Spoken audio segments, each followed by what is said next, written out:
Hey there, it's Sony. This is a general reading for Sagittarius, February 2022. In this video, I'll be looking at the vibe you're stepping out of, the vibe you're tapping into, the challenges you may face along the way, where to focus your strengths, and what you will gain from this transition. I'll also pull a couple of oracle cards to let you know the inner knowledge that will be guiding you during this month and what you can work on manifesting. So, I'll go ahead and start the reading here.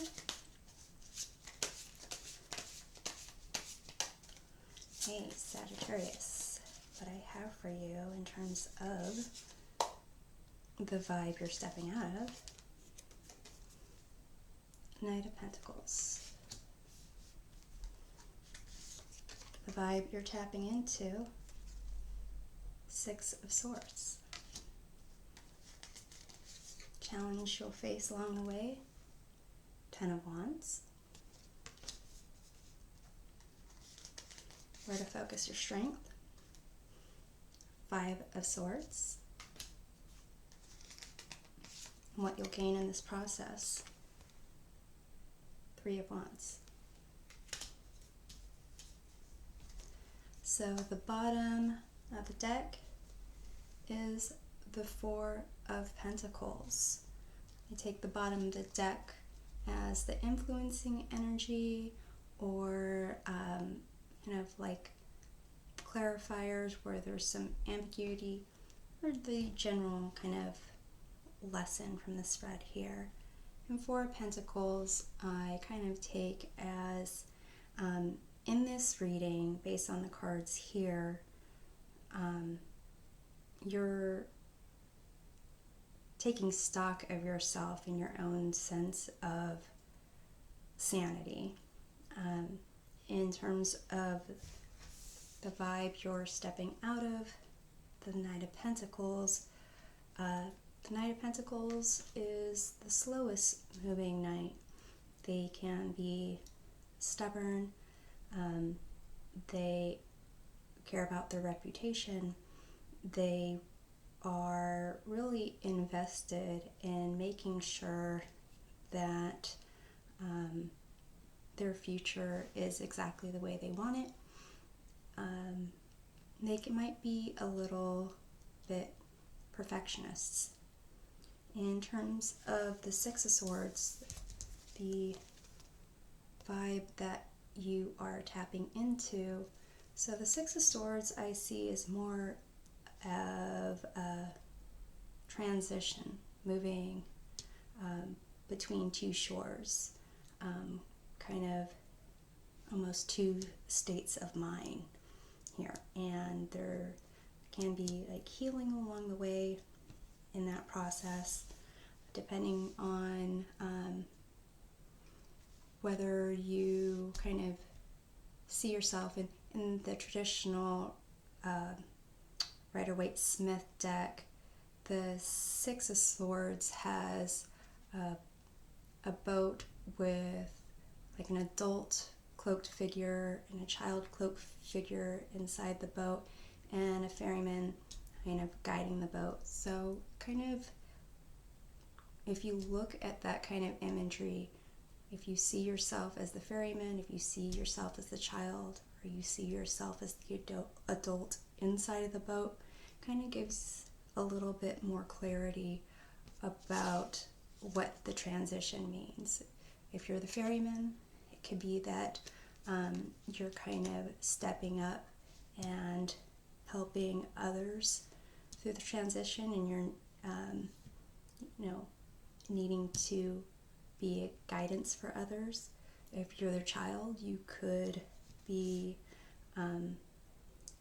making transition that you fully don't understand. And if you're the cloaked figure in the boat, you could be leaving something that you don't necessarily want to leave, but know it needs to be done. In terms of the challenge along the way, you have the 10 of Wands. And you can see here, this 10 of Wands, it's almost as if this person is moving their entire life. But basically it's just carrying a load, the challenge of having taken on too much, perhaps not necessarily wanting to ask for help, or knowing that you should, in terms of where to focus your strengths. You have the 5 of Swords. So 5 of Swords is kind of a conflict card when it comes to solving a mental problem here. In the traditional Rider-Waite-Smith card, you can see 3 individuals in that card. There's kind of someone at the front looking smug and victorious. There's someone a little further back that's kind of, walking away from things. And the figure that is furthest in that card has kind of got their face buried in their hands in despair. So I guess in that sense, where you see yourself, which figure you would see yourself as would indicate where you need to focus your strength. I typically see this as like a winning at all costs, and knowing when your victory has been false and when to kind of walk away from needing to win at all costs, or to walk away from someone else who you can see has that need. And in terms of what you will gain with the 3 of Wands, it's kind of like this person's been preparing for the best opportunity to use their skills and venture out to see what they can do. There's a possibility that they will be amazed by their own talent, but it really depends on if they make the transition to actually go out there. We'll see. We'll go ahead and kind of clarify here. So in terms of the Knight of Pentacles being the vibe you are stepping out of, I'll take a top and bottom of the deck as clarifiers. Top, you have 9 of Pentacles. Bottom of the deck, you have King of Cups. So these seem to be like they are positive cards. You got the 9 of Pentacles is typically self-sufficient independence, someone who is enjoying the rewards of their hard work. And it also can be that they're in a position to help others. King of Cups is emotionally stable, someone who is not afraid to show emotion or show affection, and basically uses their life experience and compassion for others to make their decisions on what to do in life, and they have good boundaries and so forth. So in terms of the vibe you're stepping out of, it could be just being in a place of having accomplished something and really wanting to, let's see, what's the word, certain trajectory that you want to go in the future with that prior accomplishment. with the King of Cups there.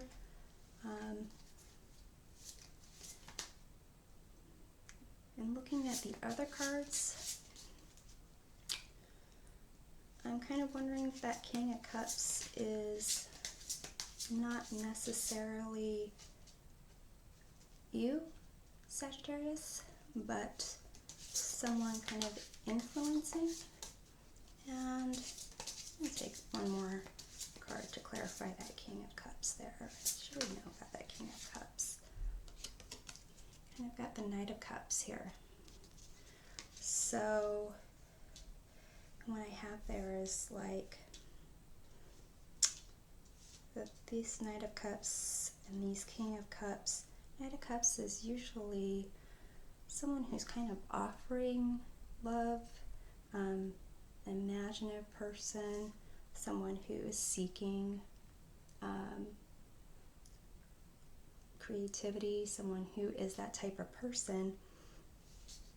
And with the King of Cups here, I'm kind of seeing that might be an individual. Maybe there's an individual that you're trying to impress. Maybe it was a parent figure, or kind of something where you were hoping that you could connect with this person in a certain way. Perhaps that's what the,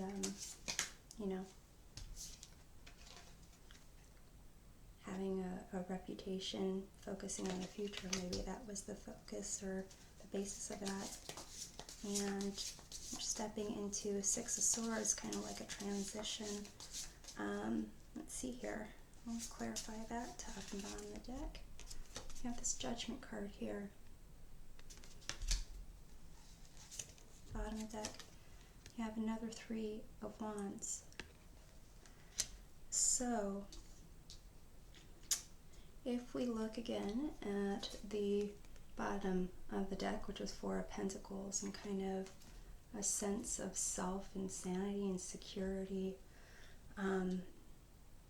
it's kind of looking like there are choices here that might be easy, and there's choices here that maybe are harder than they need to be.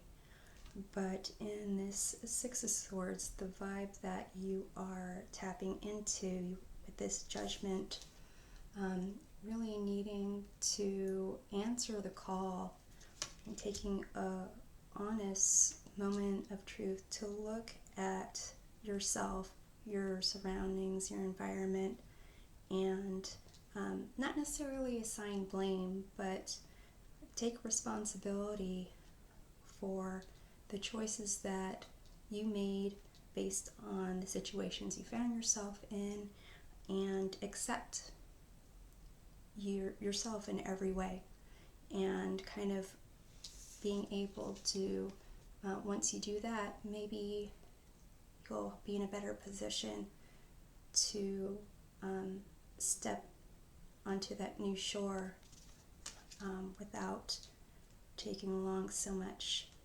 baggage, which is the challenge here. So let's take a look at a clarifier for the Ten of Wands in this challenge position.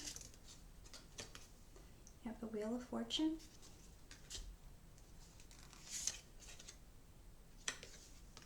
And again, the Six of Wands. So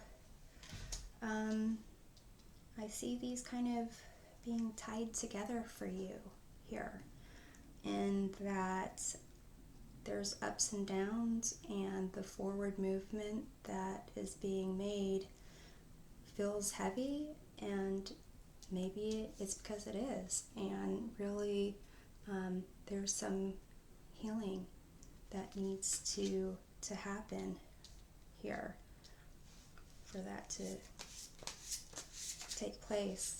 And then you've got the Five of Swords here as where you should focus your strength. Now, I don't tend to believe that the Five of Swords here is winning at all costs, especially if that means making other people completely miserable. But if their misery is not based on your actions, but their interpretation of your actions, it might be on them. Let's get clarification of what's this Five of Swords about and where to focus your strengths. Here is the Twins. Traditional deck, it's the Lovers. And you have the Ace of Swords here. So basically for the Twins or the Lovers, either way you look at it, it is making a intentional decision for the future, making kind of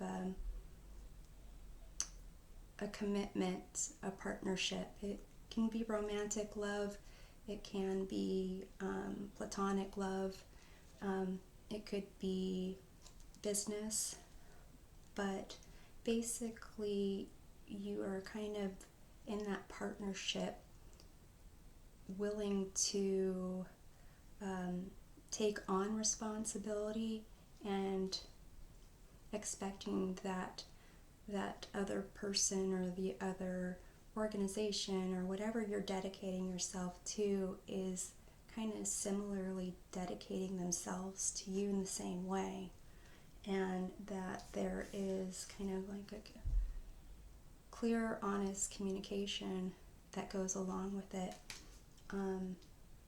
And when there is that kind of honesty and moral decision to do what's kind of right and in the best interest of this other person or other entity that you care about and they care about you, basically you shouldn't be having to win at all costs. You shouldn't have to be, there shouldn't be a smug person in that equation. There shouldn't be someone hiding their face in despair or shame, because really those kind of situations come up when people don't care about your interests, or they pride themselves on some kind of miscommunication. So in terms of focusing your strengths, focus your strengths on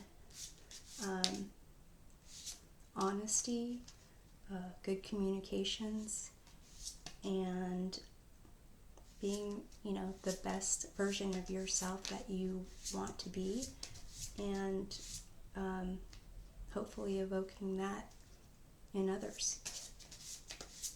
And in terms of Three of Wands, what you can gain from this transition, you have a Six of Wands and Page of Cups. So here in the Six of Wands, you had other sixes, but those were Six of Swords. Sixes are usually harmony. Actually, this Twins or the Lovers, it's also the sixth card of the major arcana. It's usually kind of balance, harmony, and this is kind of harmony when the community comes together to recognize the efforts of an individual as being victorious. And Page of Cups is kind of looking at the world with childlike wonder and imagination and being open to experiencing something new, something good. So that's what I see here. And the underside here of the clarifying deck is the Seven of Swords. So it can be seen as like liar, stealer, cheater type of thing, but it also could be you not wanting to be seen as who you truly are, kind of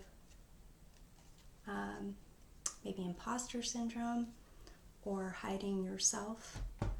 But basically it seems like this month is a time to kind of look at how you have kind of operated, recognize and acknowledge why you've done what you've done, said what you said, did what you did, and kind of forgive yourself and heal, and just look at having good communication, being honest, doing things from your heart, and kind of recognizing your small victories as you do this transition, and be able to look at things without a fixed point of view.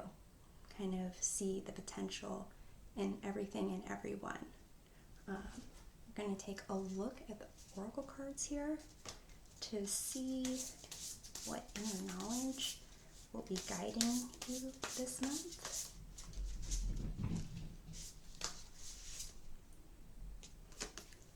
We have Aspen Spirit, which is courage, and in the guidebook it kind of talks about the roots of the aspen, kind of creating a network to provide protection and so forth. So really it's kind of telling you to have courage and get to the point where you want to make those connections with other people again, and the connections with the way you see the world, so you can focus on the vision of the future that you in your heart have for yourself. So in terms of what you can manifest this month, let's take a look.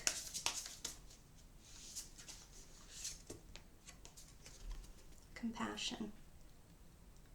So that's not necessarily compassion just for other people, that's compassion for yourself. So like I said,